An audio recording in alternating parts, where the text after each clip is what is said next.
Black Scully on check. Got a little Bull Rush hoodie on check. Welcome to another marvelous episode. On today's docket, we got a lot to talk about today. As usual, it's Tuesday, September 23rd, and the wonderful world of college football is always taking amazing turns. So on today's docket, we're going to get into some of the latest news stories, around the nation. This got people buzzing a little bit. Far into the news topics, we're going to talk about Hugh Freeze versus the Zebras. It's something that we talked about on Overreaction Monday a day ago, and I thought it was worth talking about it on here. And Hugh Freeze said, he's talked to Greg Sankey. We'll talk a little bit more about that later. Barry Alvarez kind of lights up Badger Nation. We'll talk about, how he's feeling about that. Also, Mike Elko on Missouri and playing them every year. SEC is doing this large announcement tonight about the teams that they play. It looks like I have... we're good actually, and we're going to talk about that. They're doing, I think it's live at either 7:30 tonight or 7 p.m. tonight, and if the cards allow it to happen, we should be doing a live reaction to that. Even though we know the teams, hopefully there's some more pertinent information. So as it's live, we'll talk about it. We'll do a live show. I'm going to check with Nino or D now to see if they're available for it. If not, it'll just end up being an emergency podcast for Governor of College Football. Also, on today's topic, we got, my apologies, we got the national championship odds. New odds every week. They kind of release these. I don't talk about them as much, but it should be updated weekly. You know how that goes. So we'll be talking about the different odds of the various teams. Also, ACC joins the 9-game party. I said this when the SEC went to 9 games. Of course, the Big Ten was leading the charge with it. But the moment that the SEC went to 9 games and then added that 10 power opponent that you have to play, or Notre Dame, however you want to, name it, I knew that it forced the ACC hand. They had no other choice. It was the only way they was going to be able to compete and have an opportunity to get more teams, into the dance. And it'll still be hard, even with the update. But, it's the only way that you could say, okay, hey. So we should get better games in ACC. They have no choice but to do that. We'll talk about that more a little bit later once we get into the news segment. And Curt Cignetti is on his Lennox Lewis, like his best rendition of Lennox Lewis.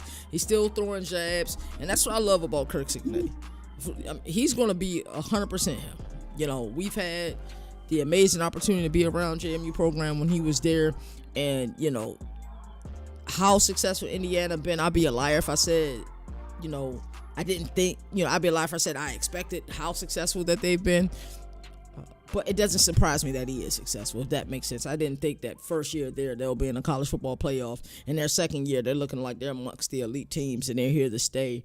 When you start to look at who's tier, S-tier teams in the Big Ten, you have to look and say, okay, Indiana has arrived. You have to say that after this weekend. So I think they're on upset alert this upcoming weekend against Iowa. Some people may disagree with me, but I know how difficult Kinnick is. I got to get my picks in. Speaking of which, shout out to my dog, Road Dog. I got to get my picks in. Last few weeks, I've just kind of say, all right, here's the teams I think will win. This week, I did take a couple days to make my picks. I'm going to get those submitted. Road Dog, if you're watching, I know you'll be watching at some point. I will get those submitted today. And for our Governor React segment, we're going to react to something a little bit interesting. We're going to talk about this Whit Weeks and Landry Kiffin. They kind of go public with their relationship. It's a little weird to me. I'm not going to lie. I struggle with it. If you played football at all, at any level, I don't care, at least over the age of 13, you know what the locker room talk is like. You absolutely know what the locker room talk is like. And the fact that they went public with this, and, the Magnolia Bowl is this week. I don't know. That's just interesting to me. Like I said, we're going to talk about it. We're going to talk about it in great detail. And I got quite a few opinions about it, just to be, 100% transparent with you. Also, what we're going to be talking about today for our governor ruling, we're handing out, report cards. It's the first quarter of the year, just like you do in school. It's first quarter, man. Hey, we got to hand out some grades. So we're going to start with the ACC, and all week we'll do a conference. Tomorrow we'll do Big 12, and then we'll do Big 10, SEC, and then we start handing out some G5 grades as well. So yeah, ACC. So you're about to find out what you got from the first quarter. We've seen 4 games from everybody. A couple of schools I think have played 5 games. None in the ACC have played 5 games. Everybody's played either 4 games or 3 games. It's time to hand out some grades, and some teams are not going to like their grades. It is what it is, but I'm going to always be honest about that. And finally, for Around the Nation, SEC has named their opponents. It got leaked somehow, I guess. I don't know if it got leaked or if they purposefully leaked it. It wouldn't surprise me, either way. But we are going to talk about, that, and then what that looks like moving forward. And I'm hoping tonight that at least we start to figure out who's going to be some of that power, school team for the 10th game that they got to play every year. I just hope Oklahoma just make it Oklahoma State, even though they've looked like crap this year. But hopefully they make it Oklahoma State so we get Bedlam back. Governor of College Football, hashtag go CFB. CFB Nation, your only college football destination. Let's get it. Governor of College Football, we're going to recap ACC. Hey, that's Two CJ great on defensive the minds. track. They have to be better on that side of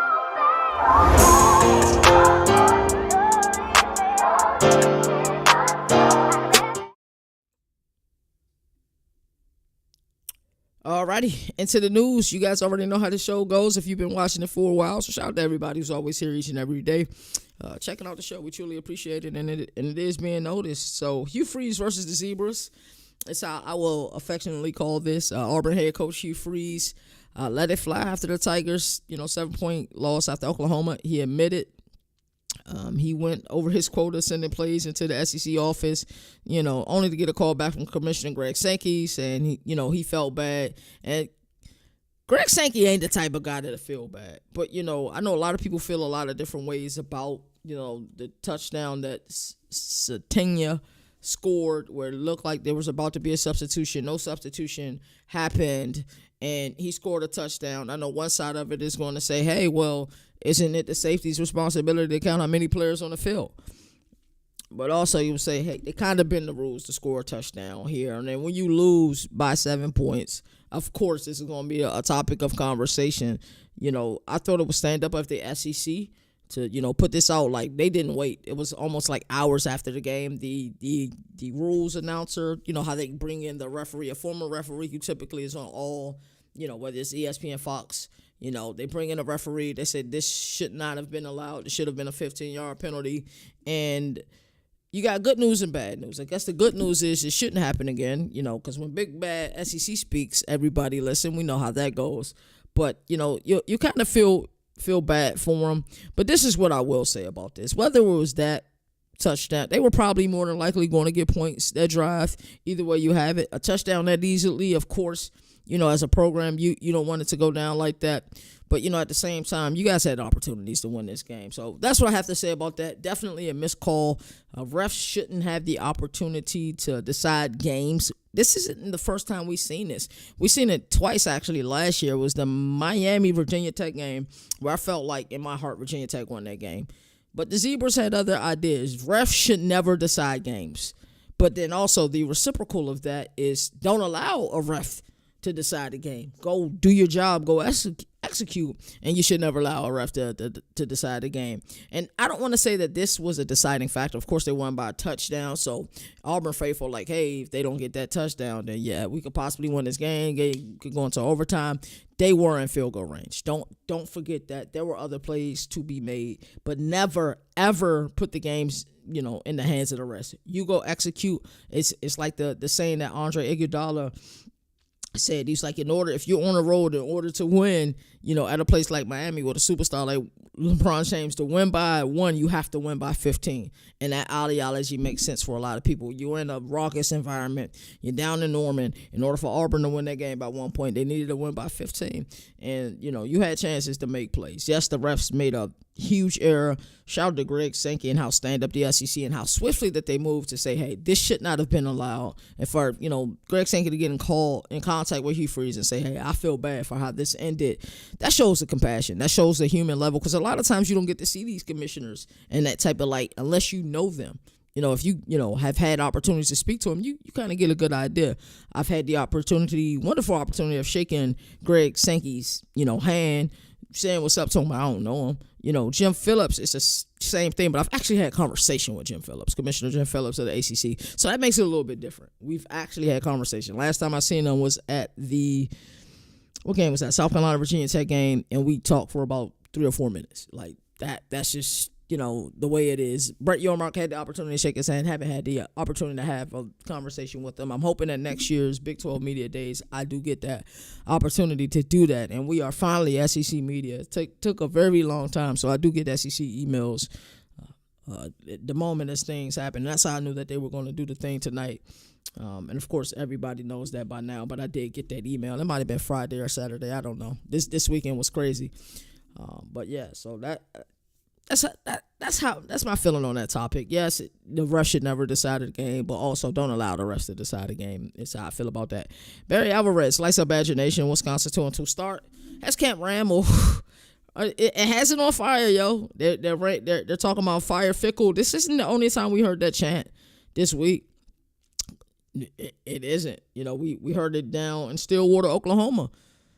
Was that Thursday night or Friday night? Yeah, it was Friday night actually when they lost to Tulsa. We heard the same vernacular, the same verbiage. I guess what I'm trying to figure out is how did the brass in Madison decide that they should have extended Luke Fickell? And maybe I should have done some more research on the contract. Maybe the extension helps with if they need to fire him. It isn't as expensive to fire him. But in my opinion, and this is just me being honest, I'm a huge Luke Fickell fan. I thought when he went to Madison, it was an outstanding hire. I thought he would be an outstanding culture builder there in Madison. What I did not expect was for him to go get Phil Longo and run the air raid at a place that it has been known for offensive lines and running backs. Like, that's what Wisconsin had been known for, so I thought he'll stick to that, play outstanding defense, and run the ball and set up the run game to pass. That's what I thought that was going to happen when he went there. That's not what happened. And, of course, they got rid of the air raid after 2 unsuccessful seasons. Phil Longo is now at Sam Houston. Things don't look good down there. And it's heartbreaking because I'm an air raid guy. You guys know that by now. But shout out to Barry Alvarez. He isn't having it. He wasn't happy about this. He called Badger fans spoiled, rotten, and despicable with the verbiages that he used on his radio show, saying that they disrespected the players and don't deserve to call themselves fans. Wisconsin hasn't posted a 10-win season since 2019, and the 22-year bowl streak was also broken last year. I look at this program and I say it's in shambles. Like, you're at home, they're starting quarterback. His quarterback at Berlin last year, I thought this was a way for everybody to, rally around him and say, hey, let's show them why you are a dude. And Billy Ellis is that quarterback name. And that just didn't happen. And Malik Washington, watch out for Maryland. I did not think those were words I'll be saying this year. Granted, they hadn't really played much anybody. They played Towson. They played FAU. They played Northern Illinois. I was at the Northern Illinois game earlier in the season.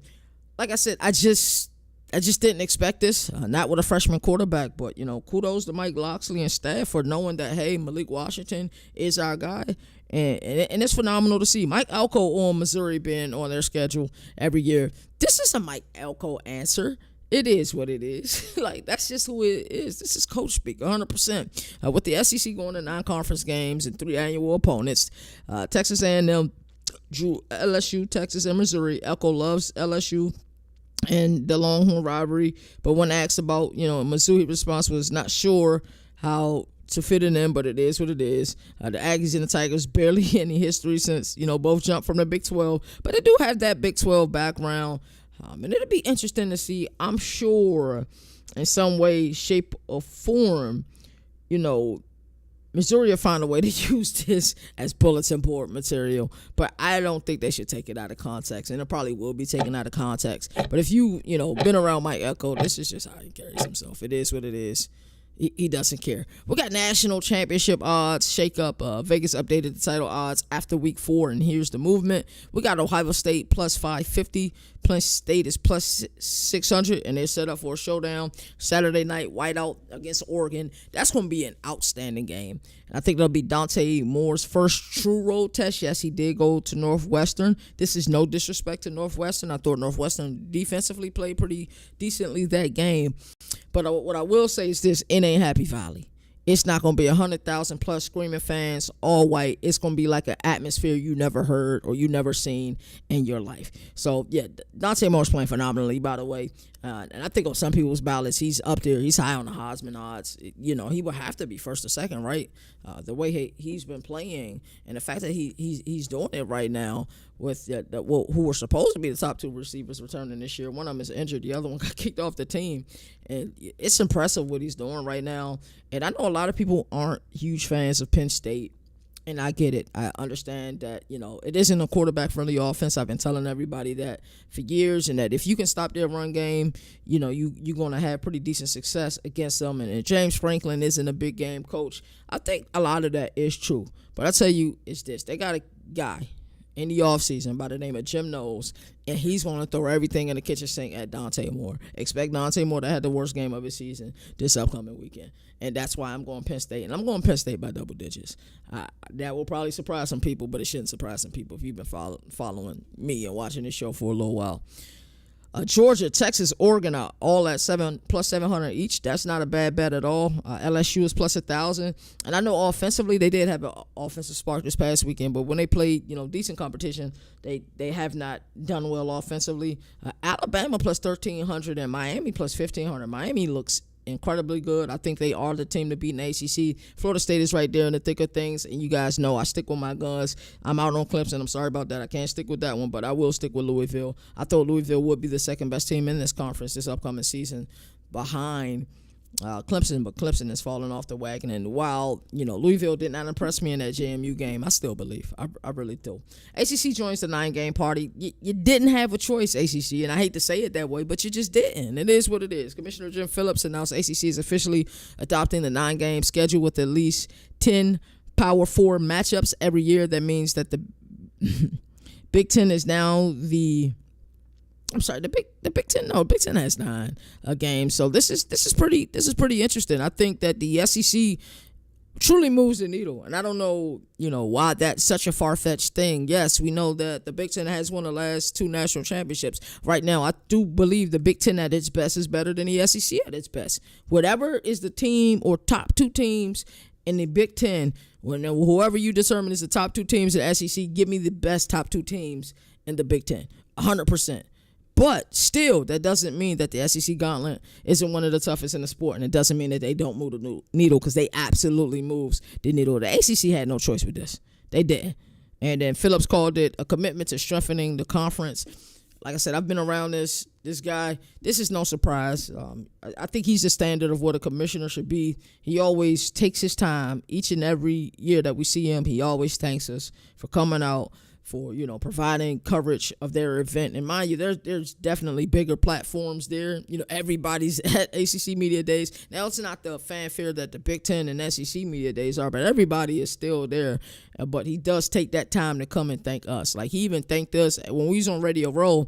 I believe me, Jalen, and Moon were at Chow, and we were eating, and they was like, He was like, Jim Phillips just stopped past to say, thank y'all for the coverage. I'm like, he does that every year. He's a stand-up dude, for real.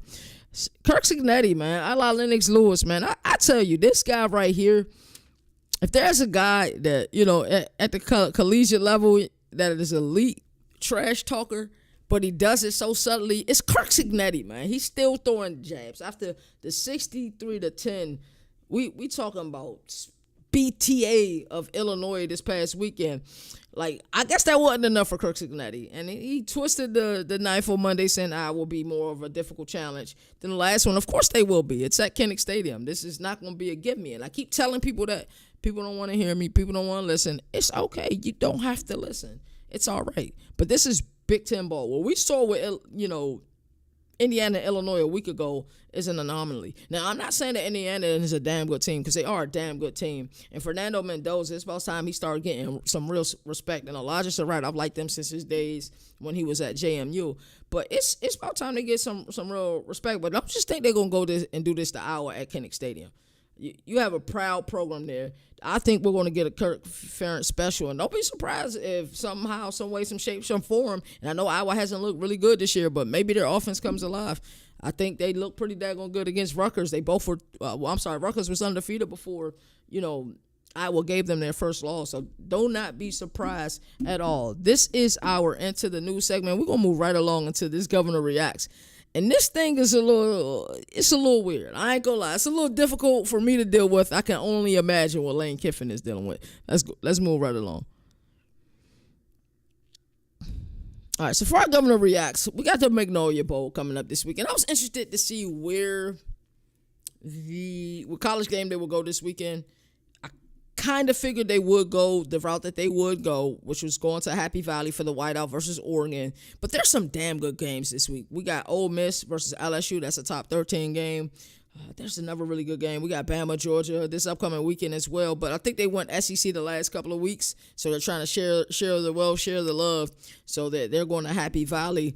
And this game was already going to be, one of those great games. I know Lane Kiffin had an opportunity to beat LSU last year, and you guys know I was extremely disappointed in Ole Miss last year. I looked at the roster. I looked at the fact that they had Jackson Dart at quarterback. I looked at what they were able to do via the transfer portal. I looked at the wide receivers that they had and a guy like Trey Harris, and I love their tight end Caden Prescorn a year ago, and I said, hey, this team has what it takes to win a national championship. And I thought there were two specific games that they really just should have won, and they didn't win. And that was the Kentucky game, and that was the Florida game. But that was another game that they should have won, and it was the LSU game. They had every opportunity to win this game a season ago. Now, heading into this season, LSU certainly had top billing, and they are one of the best teams in the country, even though they are getting it done on the defense side of the ball. I think Lane Kiffin has a pretty interesting situation at quarterback with Austin Simmons and Trinidad Chambliss. It'd be interesting to see who starts this weekend. Is it a good problem to have? I'm not sure.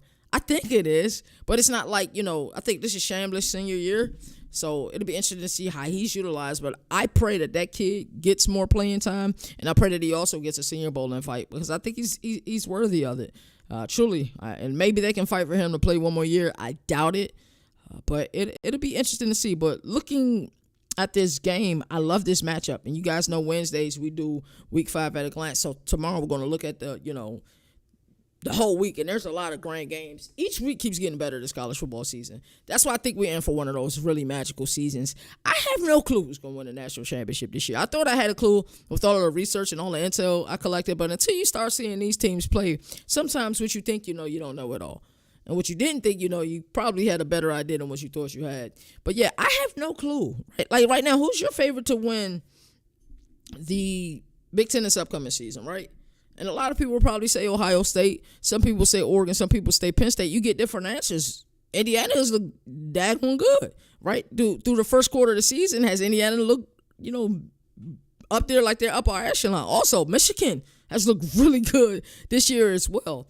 And, Nebraska didn't, even in a loss, no moral victories. That's our motto. We're going to stick with that motto. But, I don't know. I really don't. I want to say Penn State, but I truly don't know. Same thing with the SEC. Coming into the season, I thought it was Texas. And it's not that Texas has played horrible. They just haven't. The expectation that I had for Steve Sarkisian, I think a lot of people want to make it about Arch Manning. It's about my belief, and it always has been about my belief in Steve Sarkisian and his ability to call plays and his ability to be a chameleon as a play caller and align his plays for the skill set of his quarterback.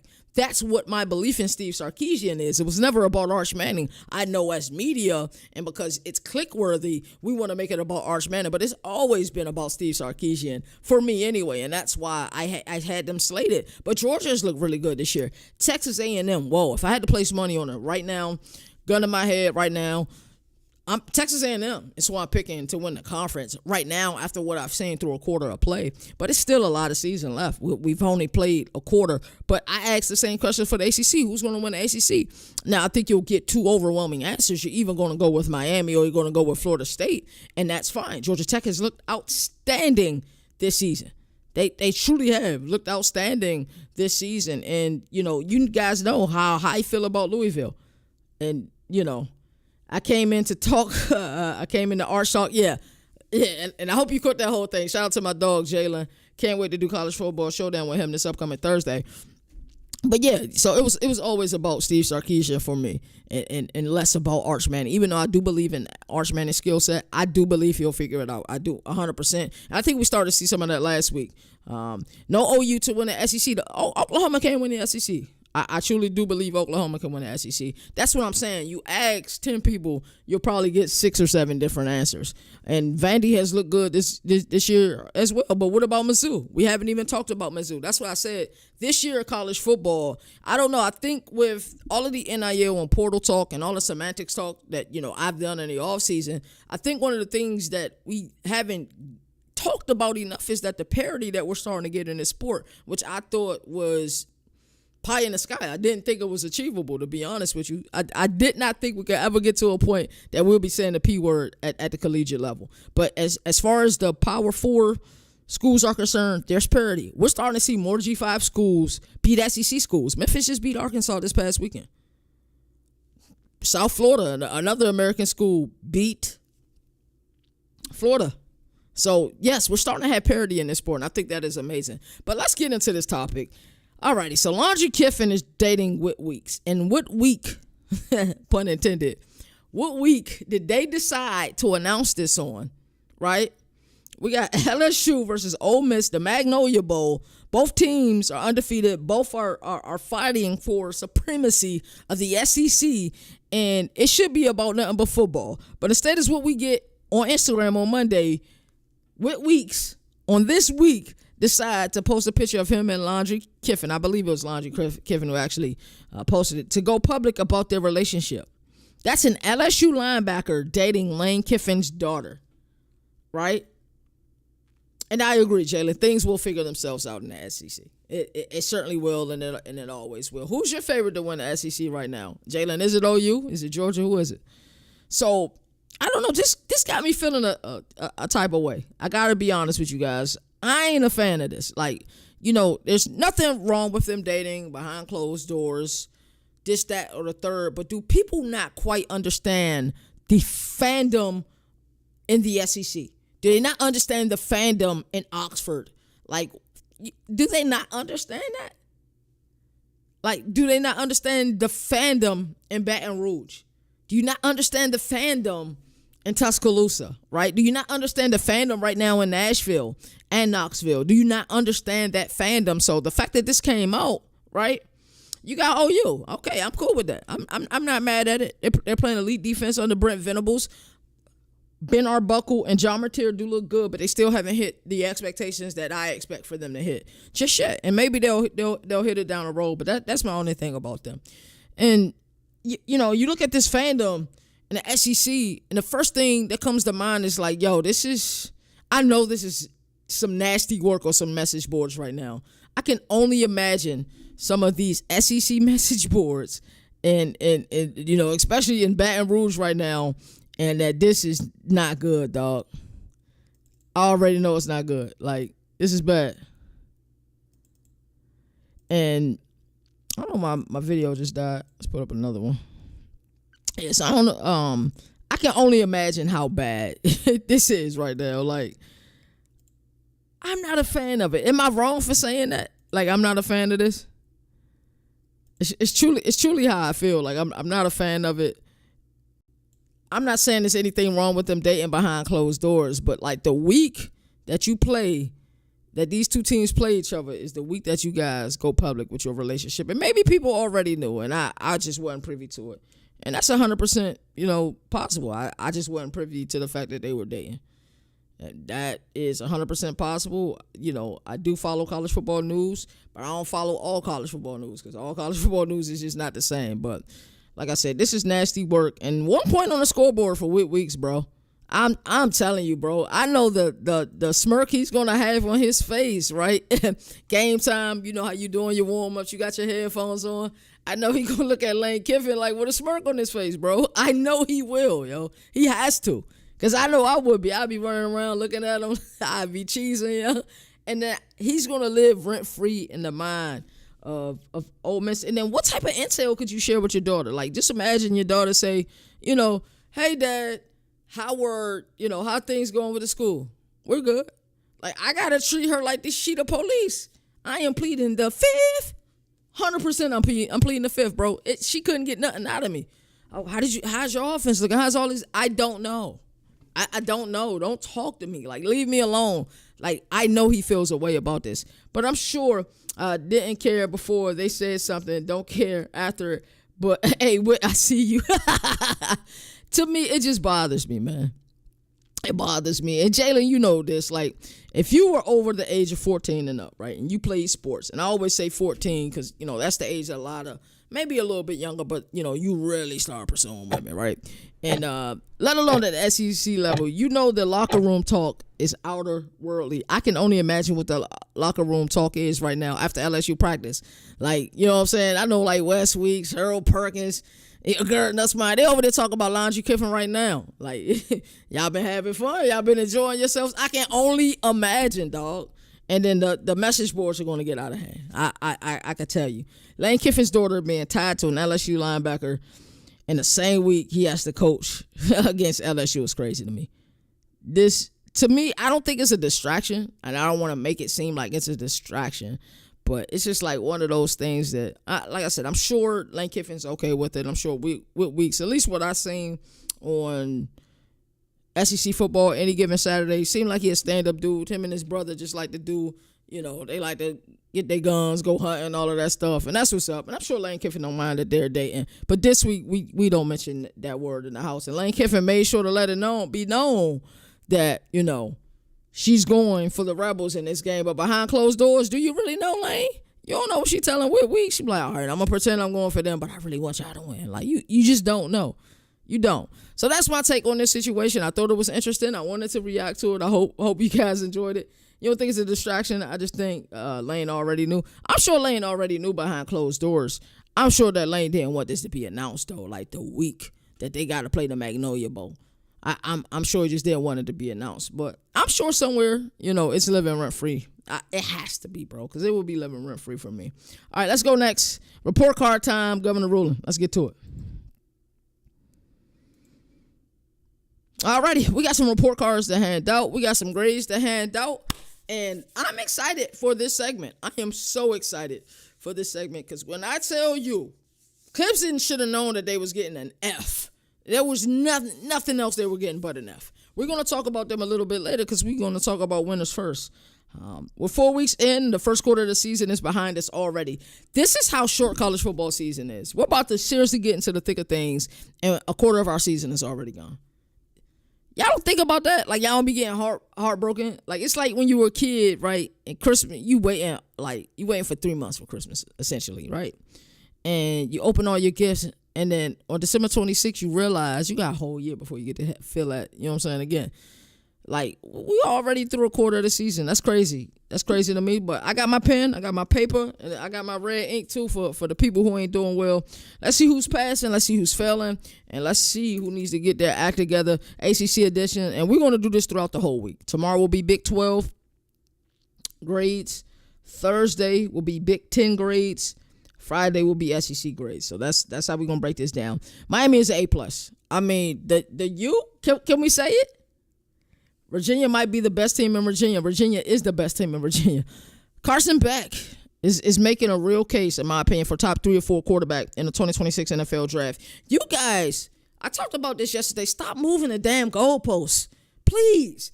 Last year, you guys didn't like Carson Beck play because he was turning the ball over too much. But a lot of times, I think people don't understand when those interceptions were coming. Like, there was a game against Alabama last year. He's trying to come back, dog. And sometimes when you're trying to come back, you're trying to make plays, you're going to throw interceptions. And believe it or not, he got them back into the game. So this year, what has he been focusing on? You know, taking what the defense give him and protecting the ball. But you guys got an issue with him protecting the ball. Game manager. Like, yo, get out of here with that vernacular, with that verbiage. We ain't trying to hear it. So either you want him to be a gunslinger and you're not going to complain about the interceptions, or you want him to play the way he's playing now. It can't be both. Don't move the goalposts. They're playing outstanding now. Ruben Bain is phenomenal. Francis Maagua is phenomenal as well. This Miami team can certainly win the ACC A+. And college football is better when the U is better. I think we all agree with that. Coming up, Florida State. Florida State is an A+. If there's a team other than Tennessee that I was more wrong about, it was probably Florida State this year. When they got Thomas Castellanos, and I knew he and Gus Malzahn had worked together before, but I didn't expect this to be number one Carson Beck defender here, 22% drop rate from Arian Smith alone, 17% as a team. Worse than college football last year. Oscar Delp was supposed to be Brock 2.0. Hell no, he isn't. Carson needed a change. I agree with you. Shout out to my dog, East Coast Gridiron. He's in here every day. Yes, agreed, 100%. I like what you said a lot. But yeah, I don't get the Carson Beck hate. It's something I've been hearing, over the last few days, and I felt like it was worth mentioning. But Miami can certainly win the ACC. Florida State, now we're talking about your team, East Coast Gridiron.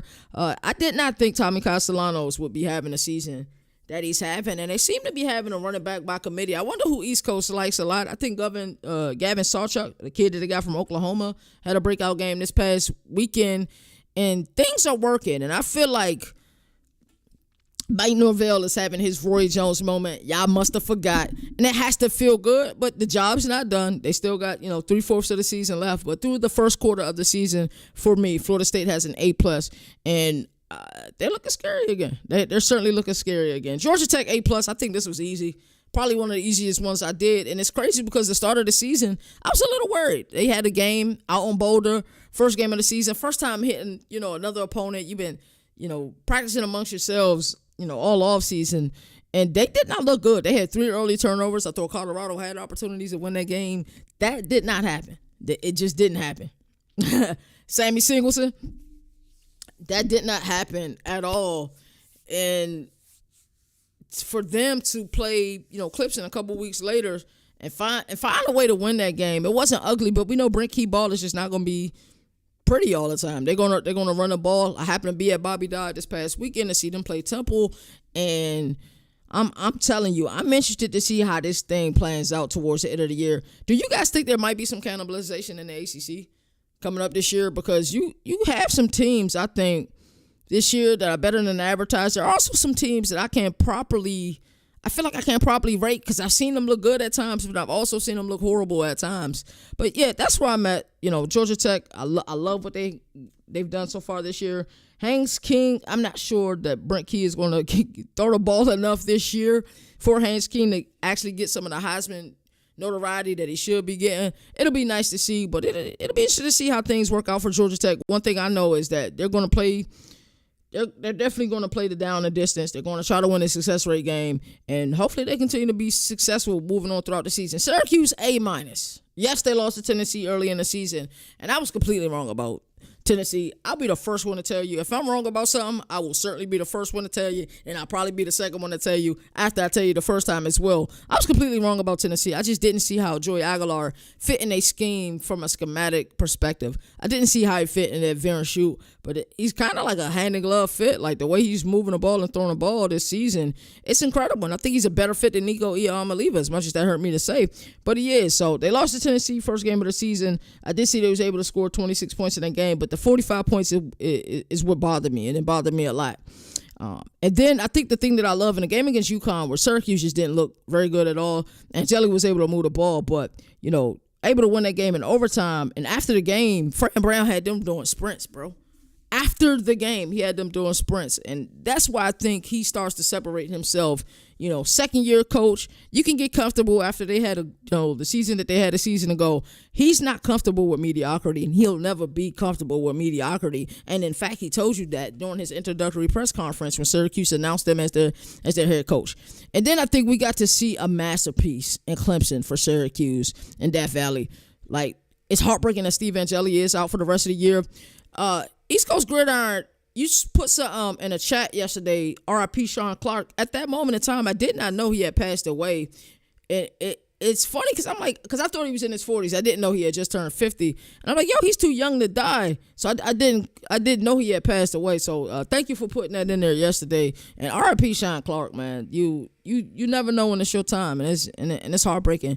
And App State had a terrible year last year. I had high expectations for App State coming into the 2024 season, especially after the year Joey Aguilar had in 2023.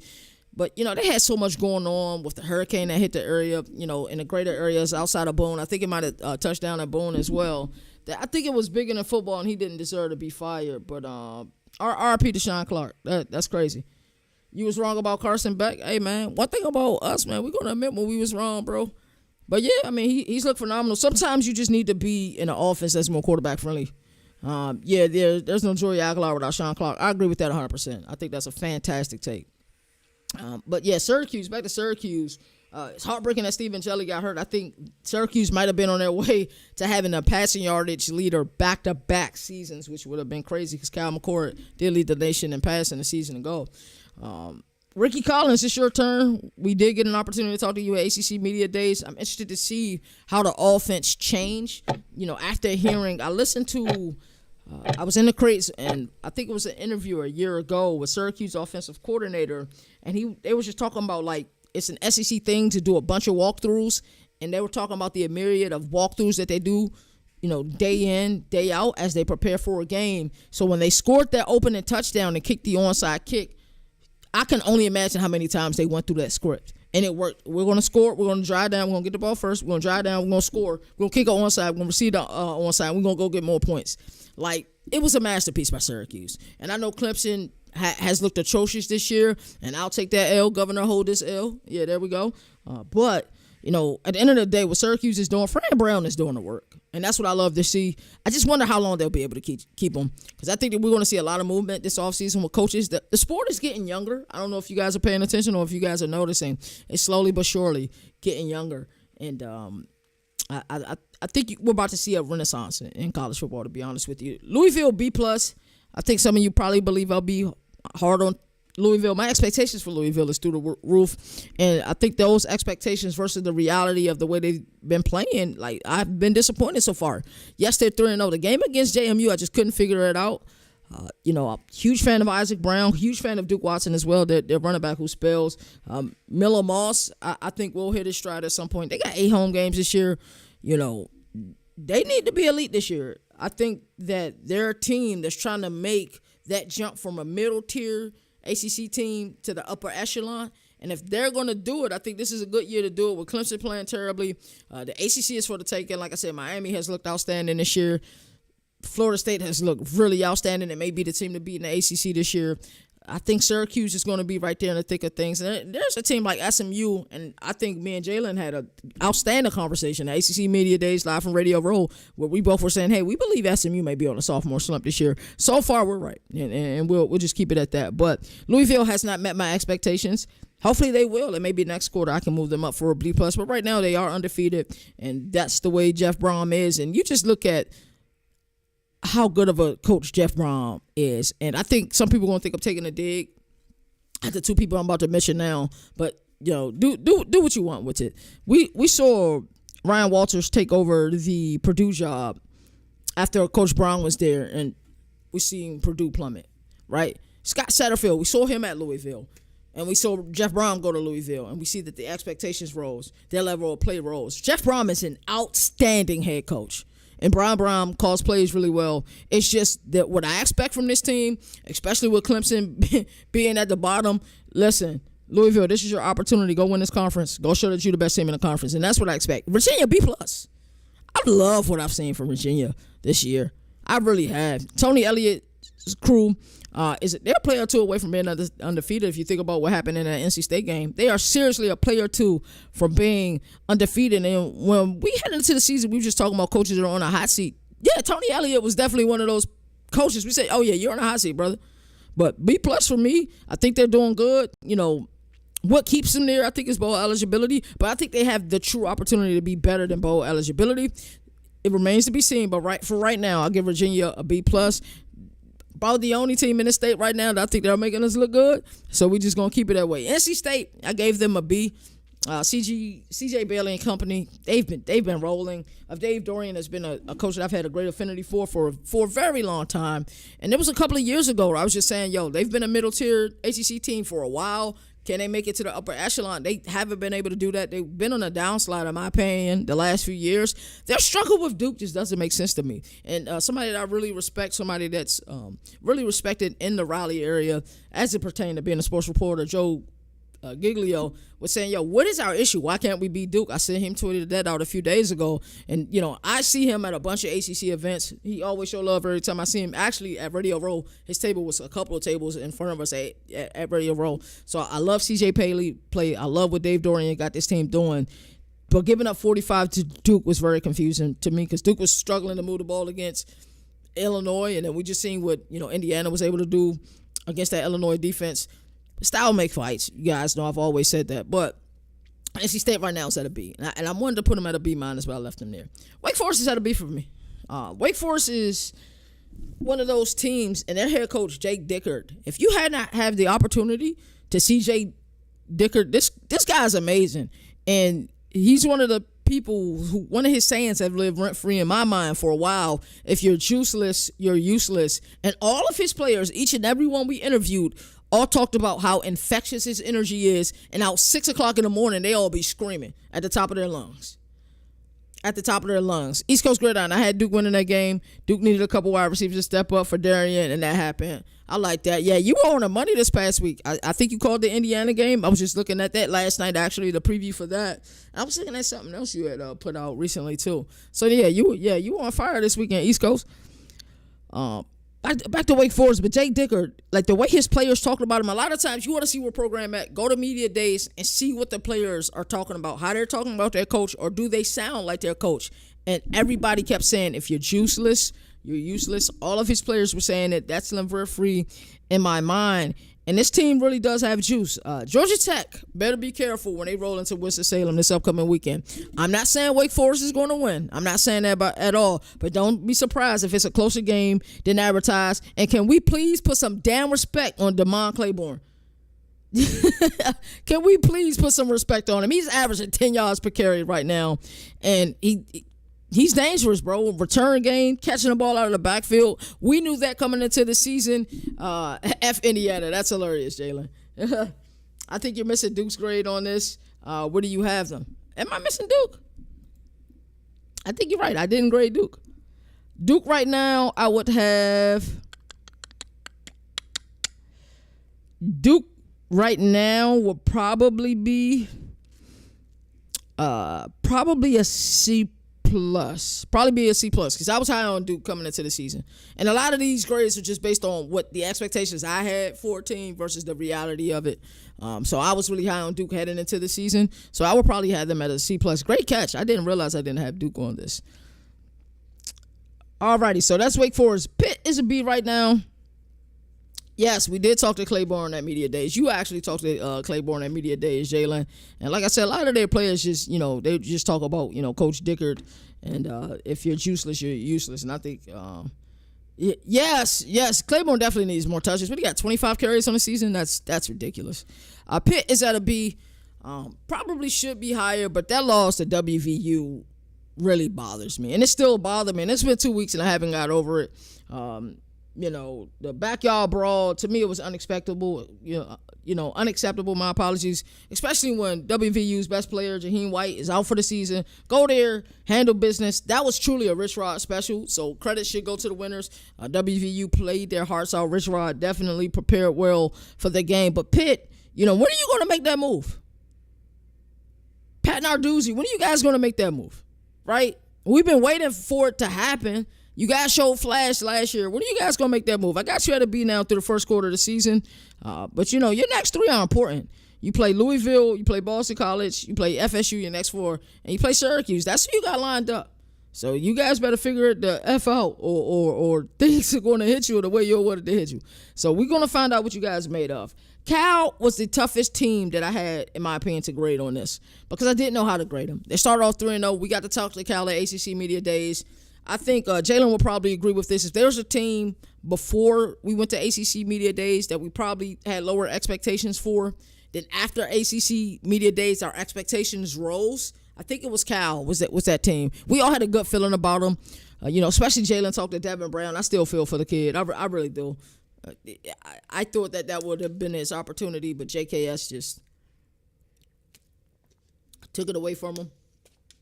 And we'll talk to Justin Wilcox. My favorite interviews from this past cycle that we did was Boone interview with Justin Wilcox, Jalen interview with Devin Brown. I actually did not want to hear it from the inside. So when Jalen interviewed Devin Brown, I actually walked outside so I can watch it as if I was a fan.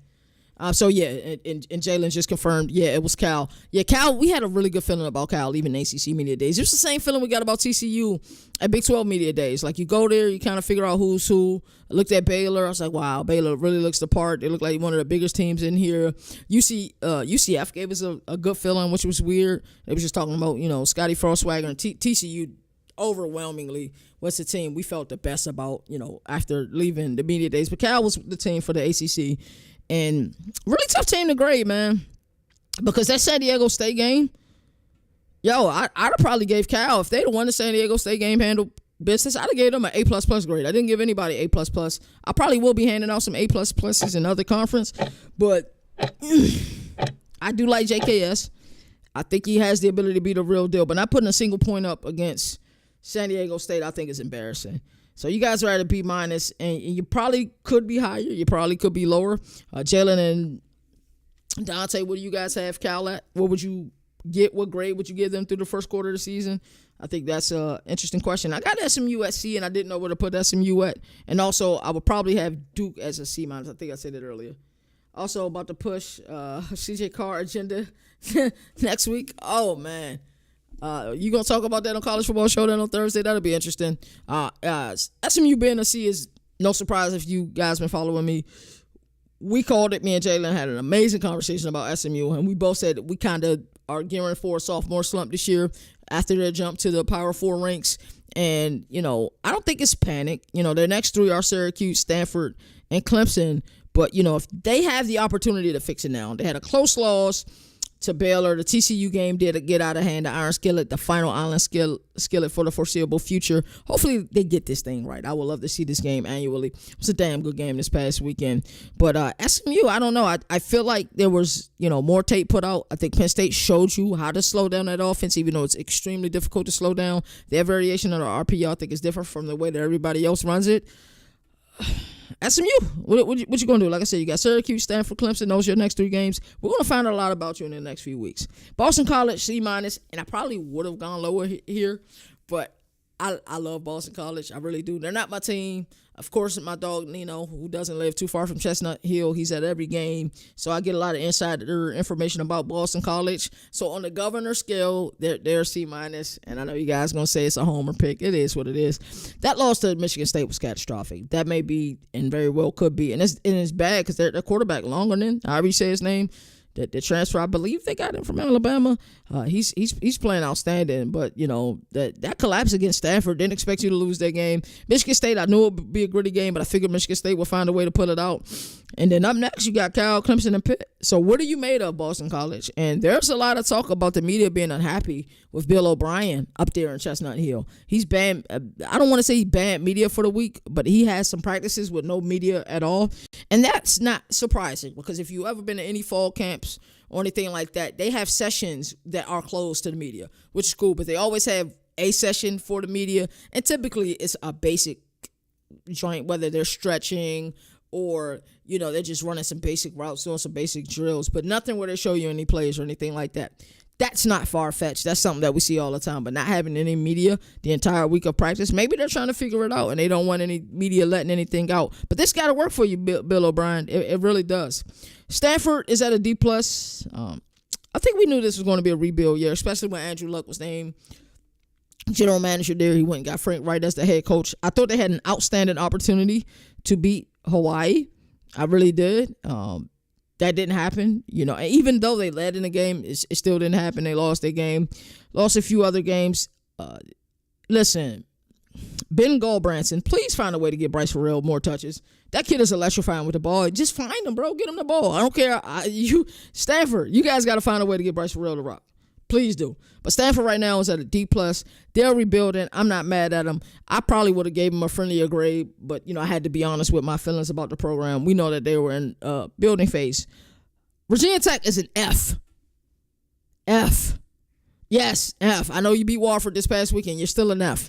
Last year, there were two teams that really disappointed me. Ole Miss was one of those teams that I talked to you guys about earlier. The other team that truly and really disappointed me was Virginia Tech, because I thought that their schedule and the skill set, and then, what they returned from the prior year, they were higher up there on the list for return of production. They was like third or fourth in the country in return of production back in 2024. And I said, hey, with this schedule, some games go their way that they shouldn't win. They have the grand opportunity to compete in the ACC. That did not happen. A guy that I truly respect, and Brent Pry, was fired. And it hurt me, bro. Like, I feel like one of my family members got, fired because he was just a stand-up dude. And Jalen can attest to this. He's seen, how Virginia Tech showed us love. One of the questions that I asked went viral on their page from 2024. They've walked up to me and say, hey, thank you for asking the questions that you asked. You made our players comfortable. Like, Virginia Tech has always showed love. But y'all get an F, dog. Y'all really do. No program. Like I said, these last 2 years, other than Ole Miss, it's Virginia Tech has let me down more than they have. Now, we got a situation where, don't forget, guys, a couple of years ago, Brent Key was giving the interim tag at Georgia Tech. That interim tag doesn't necessarily mean, we're going to be here until the end of the season. If you go out and the players show more fight for you, they can change that interim tag to a head coaching tag. That's what they did with Brent Key, because they showed the fire that the players played with throughout the stretch of the season. They showed, I think they went 500 for the remainder of the season. And we've seen that Georgia Tech team get incrementally better each and every year under Brent Key's tutelage. So Philip Montgomery, you have an opportunity to right the ship. Your first win against Wofford, W. The offense looked alive, but it's against Wofford, bro. It really was. But show me something against NC State, Wake Forest, and Georgia Tech for the Tecmo Bowl, which I love the name of that game, by the way. And then we'll see. And then maybe that interim tag that you have right now, and while they are doing an exclusive coaching search, that can end. Let's say you go 4-0 your first games, then like say, well, hell, maybe Philip Montgomery should be our head coach. Because keep in mind, Philip Montgomery was the offensive coordinator, but this is his first year there. Bowen was their offensive coordinator a season ago. But now Philip Montgomery is their offensive coordinator, so he has a true opportunity to do something great. Virginia Tech, through the first quarter of the season, you guys have an F. I pray that this change, because I'm not going to a game until this change. I have opportunities to. Don't get it twisted. But I'm not going into a game until you guys change this. Clemson is an F. Rock bottom. Out of 136 teams, you guys are the worst team in the country, in my opinion. You said Dylan Longman was your favorite quarterback out of him, Milroe, and Simpson. I think I remember that. I think Clemson is the worst team in the country right now. Not that if you line them up against, let's say a Liberty, they wouldn't beat the crap out of them. But when we look at expectations versus reality, like the movie 500 Days of Summer, the expectations for Clemson was through the roof. CFB Nation wasn't the only entity that had Clemson winning the national championship this year. Joe Klatt just had to apologize to his fan base because he ain't know what the heck is going on. A lot of us don't. They were number one in return of production. And a lot of us have said for years, Dabo, if you just use the daggone transfer portal, has college football just caught up to them? Does teams in the ACC not fear them? I don't think it's systems. I don't think it's scheme, because I love the scheme that Garrett Riley runs, but, your players had to console you this past weekend. Antonio Williams, great scene, by the way, with, put his arms around you, let you know everything was going to be all right. But, I'm so disappointed in Clemson. I was in Death Valley this past weekend. It was the first game of our triple dip this weekend, and the fans showed up. They were out there. They were loud. The environment was, incredible. It was incredible. Bunch of people out there on the field. You saw older players there that played for the program. They showed up. The Clemson Tigers, however, did not show up. You guys don't deserve to wear those uniforms. Right now, for my money and in my opinion, you guys are the worst team in the country, because you guys are a few plays away from being 0-4. Let's not even talk about the Detroit game that you honestly could have lost. So Clemson right now has an F. They do. I am so disappointed in them. So I think the ACC is a tale of three tiers. We got Miami, Florida State, Georgia Tech, and Syracuse are setting the pace. Right behind them, you got Louisville, UVA, Duke, Wake Forest. But, then you got some other teams that do really need to put it together. Clemson can put it together this season, and they'll be mediocre. When Dabo Swinney says, hey, man, we may freaking go 6-6, words are powerful, brother.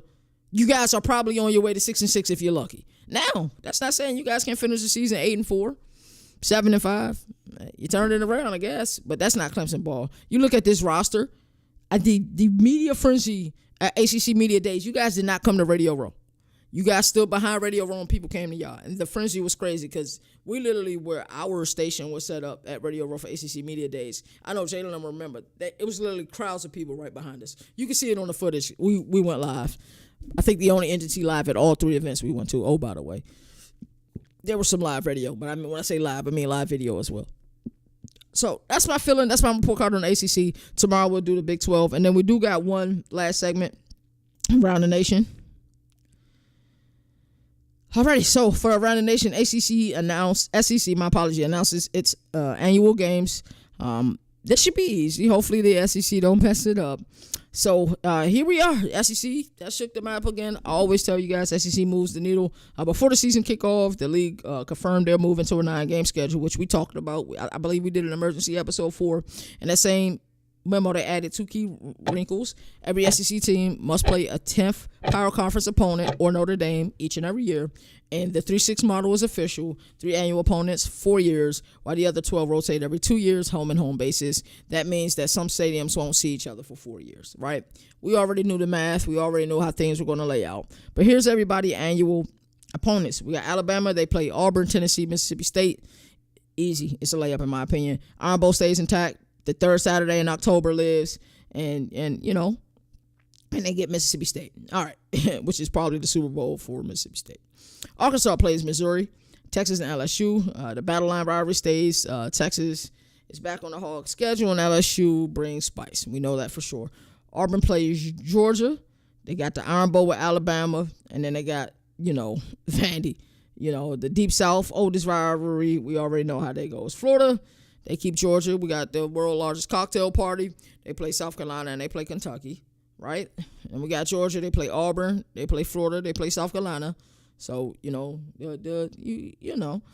Kentucky, they play South Carolina, Tennessee, and Florida. LSU play Arkansas, Ole Miss, and Texas A&M. That means the Magnolia Bowl that we get this weekend stays intact. Mississippi State plays Ole Miss. So it means that the Egg Bowl survives. They get Bama, and then they get Vandy. Bama every year is going to be brutal, but I think they'll figure it out. Missouri, they get Arkansas, Texas A&M, and Oklahoma. I might be going live. I need to figure out more intel at 7 p.m. tonight. I just need to figure out what more SEC is going to be talking about. If they're just announcing these games that's already been leaked, there's no need to go live because we're discussing it now. If they're going to be discussing some other things and there's a need to go live, I will do an emergency podcast. Either way, I will be paying attention to it. Alrighty, I think we left off with Missouri. Missouri plays Arkansas, Texas A&M, and Oklahoma. So the old Big 12 links reemerge, and they should have some familiarity there. Oklahoma, this is a gimme. Texas, you get the Red River rivalry. Ole Miss, and then Missouri. And then we get Ole Miss. They got Mississippi State. We talked about the Egg Bowl. They get the Magnolia Bowl in Oklahoma. South Carolina, Georgia, Kentucky, Florida. Now that we here, we should be knowing who everybody played. Tennessee, third Saturday in October. Vandy, Kentucky, and then Texas get Texas A&M, Arkansas, Oklahoma. So we get the Rivalry rivalry. The Southwest Classic is back, and then the old school Lone Star Grudge is back as well. So this is phenomenal. Some of those games that we think about, the games with the names, you know what I mean? It's pretty cool. Texas A&M, we got Texas, LSU, and Missouri, Vanderbilt. We get Tennessee, Mississippi State, and Auburn. So the SEC did what it had to do. Once that we know that strength of schedule is now the key metric, the key evaluator that the college football playoff is going to look at, the SEC knew that, hey, we need to move to this 9-game conference schedule. But guess what? We're going to do it with a wrinkle. That 10th team must be a power team or Notre Dame. So I like it. I think this thing was pretty easy to figure out. They said this thing will rotate every few years. So we'll see what we have. Because, of course, naturally some teams build blood. Like, who doesn't want to see Oklahoma Auburn again? Yes, we know that the refs played a role in that game, but I would love to see that again. So that's that. Like I said, hopefully we have more intel tonight. I might be going live, but if it's just what I announced, I won't be going live, just to reinstate that. Another fun episode in the books, man. Love what we're doing here. I love the consistency. And I like the fact that we're doing this the way that we want to do this, man. Brick by brick, we're building this thing the right way. And I haven't decided where I'm going this week. I'm actually, once I finish this episode, I'm going to get my dog Mona a call and we'll figure that out. Jalen, man, don't you miss Charlotte? I want to go back to Charlotte, man. I want to go to Zodiacs. I really want to go back to Zodiacs, man. So we need to make a trip down to Charlotte. Again, as I always like to say, there are no more victories. What'd you say, Jalen? If his name is CJ Manning, he would be number 1 on the draft boards. Hey, Hey, that's funny, man. It's always like to say there are no more victories in the sport that survive for the fast. That's why college football has the greatest regular season. And until next time, y'all take care. Show some love, man. Be nice to people, bro. Stop being rude to each other. Stop hating each other. Stop letting this world cause division. All that good stuff. Y'all take care. Governor of college football. We're going to recap ACC. Hey, that's Two CJ great on defensive the minds. track. They have to be better on that side of the ball.